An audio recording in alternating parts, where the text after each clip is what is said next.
Hello everyone, उम्मीद है सभी अच्छे होंगे और सभी अपने घर पर होंगे। तो आज हरियाणा पुलिस फीमेल कांस्टेबल का एग्जाम हो चुका है और जैसे कि आप सभी ने देखा होगा मैथ्स बिल्कुल आसान आया है। जो आपका पढ़ाया गया था सारा का सारा पेपर उसी से आया है। तो जो जो क्वेश्चंस आए हैं वो एक बार देख लेते हैं ताकि जिसका भी कल का एग्जाम है वो एक बार देख ले और उसी के अकॉर्डिंग जो है अपनी रिविजन कर ले, क्योंकि ये लास्ट मोमेंट आप सभी के लिए काफी ज्यादा इंपॉर्टेंट होने वाला है। तो देखिए क्या क्या क्वेश्चन आए थे यहां पर। इसने क्या कहा, the mean of first and natural numbers. देखिए मीन बोले तो एवरेज क्या होती है, sum of all the numbers upon total number of quantities जो है। तो आपका क्या आएगा, एन नेचुरल नंबर का कहा है तो नेचुरल नंबर का सम आपने पढ़ा ही है, क्या होता है n इंटू एन प्लस 1/2, यही होता है। अगर आपको मीन निकालना है तो मीन निकालने के लिए नंबर ऑफ टर्म्स से डिवाइड करते हैं। तो नंबर ऑफ टर्म्स यहां पर n होंगी,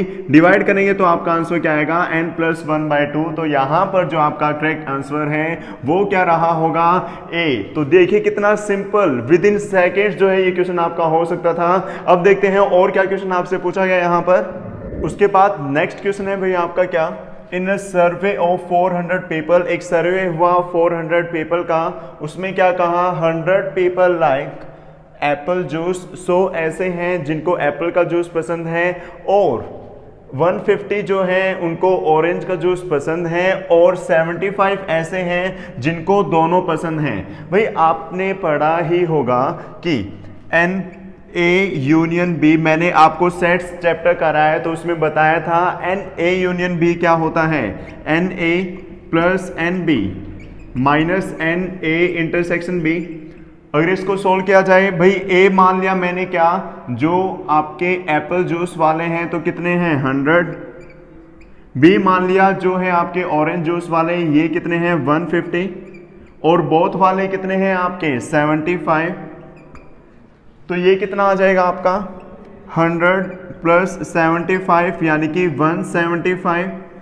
ये ऐसे हैं जिनको या तो एप्पल का जूस या फिर ऑरेंज का जूस पसंद है, लेकिन हमें निकालना है कि कोई भी पसंद ना हो। तो टोटल आपके पास कितने थे 400। अगर 400 में से जो ये पसंद वाले हैं इनको माइनस करें तो कितना आएगा 225। तो ये इतने लोग ऐसे हैं जिसको ना तो एप्पल का पसंद है और ना ही ऑरेंज का। तो आपका यहां पर करेक्ट आंसर क्या है 225। तो देखिए कितना सिंपल, ये जो सेट पे मैंने आपका कराया उसी से पूछा गया था। अब देखिए नेक्स्ट क्वेश्चन देखते हैं। उसके बाद भाई नेक्स्ट आपका क्या पूछा गया, the number of terms in the expansion of.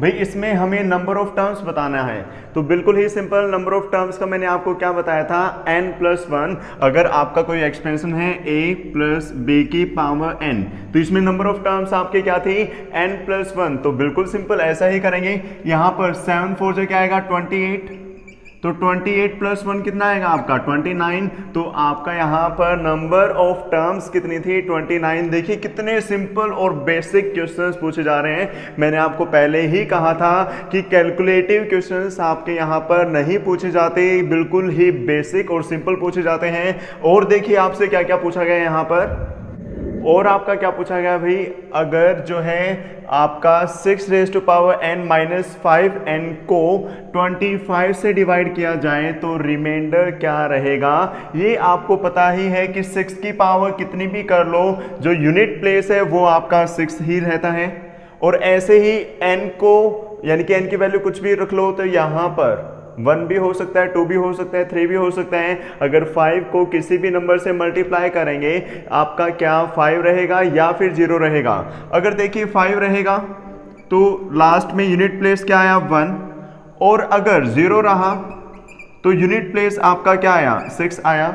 अगर इसको 25 से डिवाइड किया जाए या तो आपका भाई 1 रिमाइंडर रहेगा, इसको डिवाइड किया जाए तो भाई 5 तो हट गया, रिमाइंडर कितना बचेगा 1। तो आपका रिमाइंडर 1 ही रहना है। तो आपका यहां पर करेक्ट आंसर क्या रहेगा 1 रहेगा। और देखते हैं आपका क्या क्या पूछा गया। नेक्स्ट क्या है भाई आपका प्रोबेबिलिटी का। ये क्वेश्चन तो मैंने प्रोबेबिलिटी के फर्स्ट क्लास में ही कराया था। इसने क्या कहा, अ कॉइन इज टॉस ट्वाइस। अगर ट्वाइस टॉस किया जाता है तो बिल्कुल सिंपल है क्या, या तो हेड हेड आएगा या हेड टेल या फिर टेल हेड या फिर टेल टेल, यही 4 आउटकम्स आपके हो सकते हैं। आगे क्या कहा इसने, the probability that at least one tail, कि कम से कम एक टेल आना चाहिए, यानी कि एक वाला भी लेंगे और 2 वाला भी लेंगे तो कौन कौन सा केस आएगा आपका, ये भी ये भी ये भी, तो टोटल कितने हो गए 3, और टोटल नंबर ऑफ आउटकम्स कितने हैं आपके 4। तो बिल्कुल ही सिंपल, बिल्कुल ही बेसिक आपका यहां पर जो आंसर है क्या रहेगा 3/4। मैंने कराया था ना ये प्रोबेबिलिटी की फर्स्ट क्लास में, एक बार कमेंट करके बताएं। और देखते हैं आपसे क्या क्या पूछा गया। उसके बाद भाई जो आपका नेक्स्ट क्वेश्चन है वो जीपी से आया है। देखिए आपके बिल्कुल एनसीईआरटी के क्वेश्चंस भी आए हैं, एज इट इज क्वेश्चन ये एनसीईआरटी की 11th क्लास का है। इसने क्या कहा यहाँ पर, the 4th term of GP is square of its second term, कि जो 4th टर्म है वो आपकी क्या सेकेंड टर्म के स्क्वायर के इक्वल है।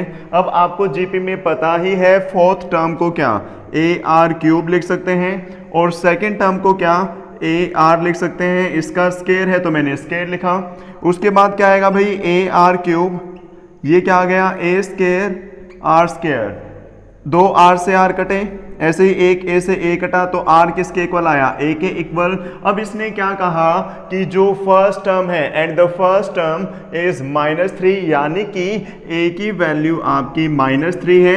अब R और A इक्वल है तो R की वैल्यू भी क्या हो गई आपकी -3।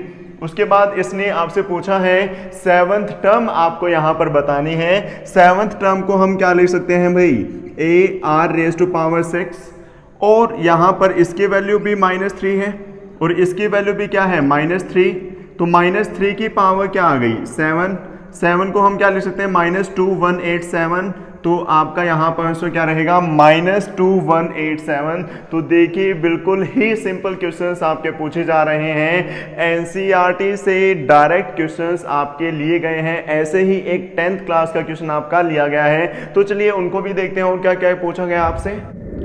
उसके बाद भाई आपका मीन से रिलेटेड क्वेश्चन पूछा गया क्या, the mean of 6 observations is 8, और क्या कहा इसने, if each observation is multiplied by 3।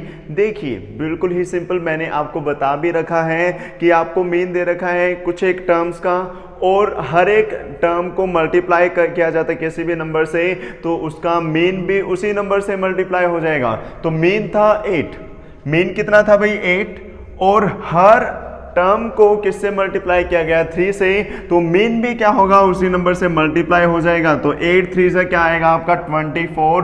तो देखिए बिल्कुल बच्चों वाले क्वेश्चंस आपके पूछे जा रहे हैं। तो जिसका भी कल पेपर है वो अपना खुश रहे और इसी टाइप के क्वेश्चंस को रिवाइज कर ले, क्योंकि जो मैंने सिलेबस कराया था एक भी क्वेश्चन जो है उससे बाहर नहीं आया है, बिल्कुल ही आसान मैथ्स आपका पूछा गया है। और देखिए क्या क्या पूछा गया है यहाँ पर आपका भाई। नेक्स्ट क्वेश्चन जो है आपका परमुटेशंस और कॉम्बिनेशन से पूछा गया है। बिल्कुल सिंपल रिजल्ट मैंने आपको कहा था याद रखने के लिए कि जो NPR है वो आपका किसके इक्वल होता है, NCR इंटू R फैक्टोरियल। बिल्कुल कराया था मैंने, हाँ बिल्कुल कराया था। अब जो NCR है उसकी वैल्यू 35 है और NPR की वैल्यू 840 है, तो इसकी वैल्यू 840, इसकी वैल्यू क्या है आपकी 35 इंटू में क्या है R फैक्टोरियल।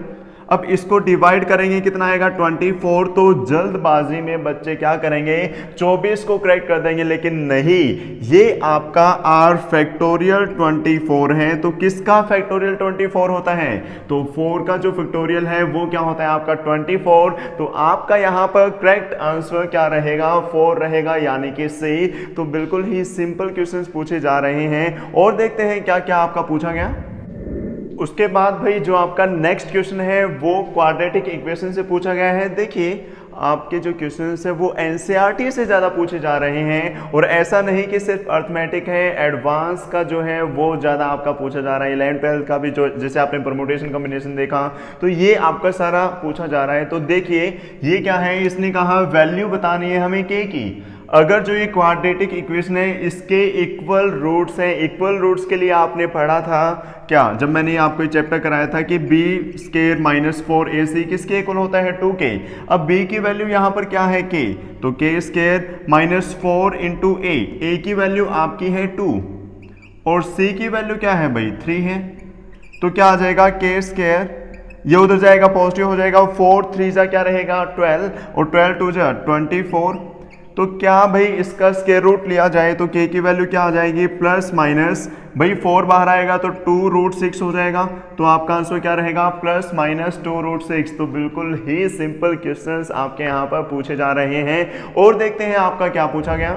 भाई नेक्स्ट आपका अगेन परमुटेशन और कॉम्बिनेशन से ही पूछा गया है, बिल्कुल ही सिंपल। इसने क्या कहा, how many 2 digit even number. बच्चे यहां पर गलती करेंगे, इवन नहीं पढ़ेंगे और जल्दबाजी में 2 डिजिट का नंबर निकाल देंगे, तो यहां गलती ना करें। भाई 2 डिजिट का इवन नंबर फॉर्म करना है, किनका यूज करके 1 2 3 4 5 का यूज करके, और जो डिजिट्स हैं वो आपके रिपीट हो सकते हैं। तो इवन नंबर की पहचान क्या होती है कि यूनिट प्लेस।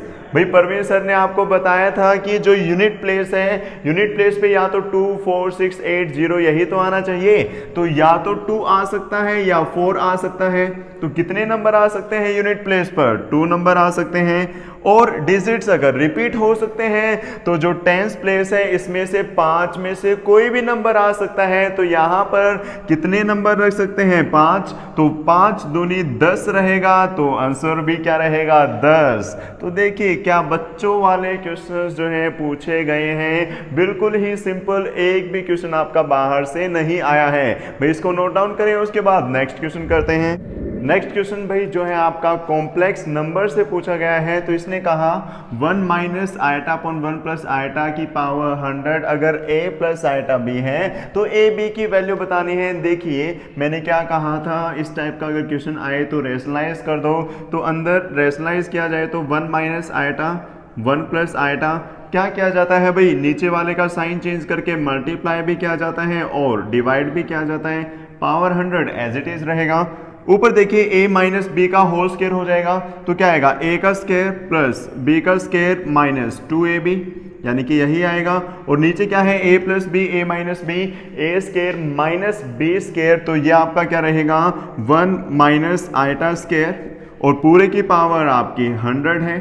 अब आपको पता है कि आयटा स्क्वायर -1 होता है तो 1 से कट जाएगा, तो क्या बचेगा सिर्फ आपका -2 आयटा।